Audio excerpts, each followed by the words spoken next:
Hey guys, thanks for joining. Today we are printing with PLA wood, and I wanted to go over the advantages, disadvantages, and exactly how to print well with it. So you saw the P2S just printing with it. One thing that I would say right away is that it does seem to be a bit more brittle than regular PLA, and I did have it get stuck there in the AMS. If it's not, properly wound on the spool, it can get kind of stuck in there. So that's what happened. It could have been the factory and how they wound it on the spool, but it seems to have slightly, maybe less flexibility, a bit more crunchiness in the fibers that are there. So I would say that it might be more suitable for an external spool holder, or maybe even the A1 Mini. But either way, I am using it totally fine in the P2S and in the AMS. So you saw it printing there.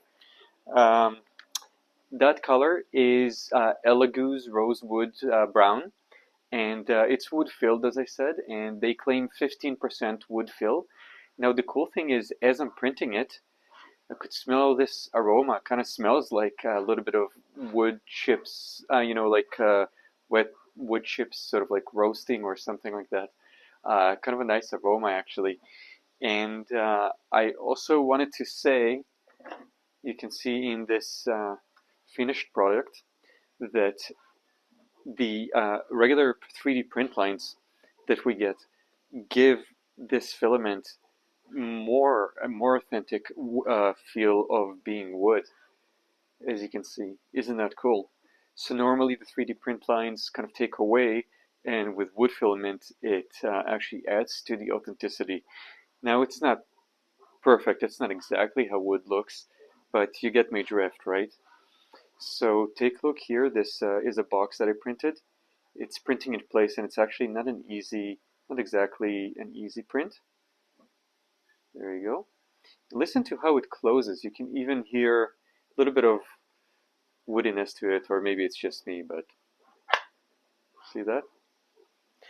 So yeah, so that's the wood filament. Couple of things to keep in mind, guys. If you're printing with it, I did have to redo the print a couple of times. It's just not that easy. Mainly bed adhesion. Now, as you could see from the video, I'm printing this at an angle where the edge of the part has all the weight on it. So it's just kind of like a large part from a very small thin line. So what I did there is you do want to get slightly better bed adhesion. I feel if this was regular PLA, I wouldn't have much of an issue, but here, couple of things. So A, get the bed to closer to 60 degrees, 61, 62, 60, something like that, rather than the usual low 50s or 55 for PLA. So 5 degrees hotter than regular PLA. If you do have a small part or a thin part, make sure to enable brim and bring it closer to the part. So the distance between the object and the brim could be even 0. I'm actually printing with 0. Or you can do like 0.1 of a millimeter or 0.01 of a millimeter. So yeah, close that gap quite close. Normally I believe it's 0.2 of a millimeter, so you can bring it to uh, 0.1 or even less. Like I said, for me, I'm actually printing with 0 because a couple of them failed. One of them turned out fine. So I'm not taking any chances. And I'm also making the brim thicker. Normally I like to print with 5mm brim. Here I did a full centimeter, so 10mm brim all around to keep it stable as it's printing. You want to watch for stringing. I find there's some stringing, so maybe it has to do with just keeping kind of like hotter temperatures and adhesion of the PLA to itself.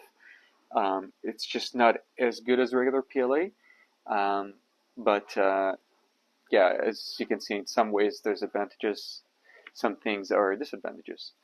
So there could be some stringing, so you might want to bump up the nozzle like a couple of degrees, 5 degrees, something like that.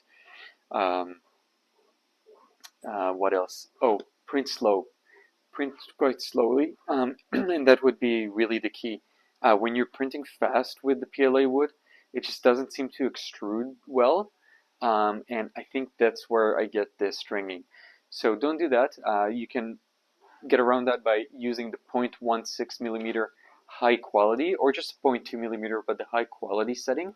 Those will slow the print down by about 30%, so it will take quite a bit longer, but it will give you that quality that you're looking for. Now, you could always do a test print. I imagine that with many prints, it would be fine even just with the regular settings, but I'm just going over the differences and how it's different from PLA. So yeah, just go slower, slightly hotter bed. The nozzle could be about the same, maybe slightly hotter, just to get the flow a bit better. And the cool thing about it is, other than the wood grain that you're getting from the 3D printed lines and a bit of that aroma, mainly when you're printing it, also it's fairly easy to process. When I was taking the brim off, for example, even though mine is stuck to the part, you're more of like scraping it. It should be pretty easy to sand. So it's got 15% wood fill, and you do feel it when you try to post-process it with a knife or a sander or something like that. So yeah, so that's really cool. It's very easy to remove it off the bed once the bed cools down, even just a little bit. And support removal I found to be fairly easy, as long as you set it not too close to the part. Don't use a 0.2 millimeter nozzle. Use 0.4. You don't want to get things clogged, so just use the regular nozzle that comes with your printer. That's good enough. I don't think it needs to be hardened. It's not glass. It's not carbon fiber. It's just wood. But yeah, very suitable for maybe a part where where you could want to sand it a bit more, or somehow carve it, or you want it to crunch, like the material itself to sort of like not snap, but sort of like it's got a bit of a crunch. That's sort of the feel of it. So if you can think of 15% wood, that's basically really what it feels like, which is surprising. I didn't think it would be quite that close. The one I got specifically is called Rosewood, but that's just the lizard is gone. But that's just the color. So this is it. And on their website, they all look this one at least looks darker. So it's actually fairly light in real life when you've got it in the sun.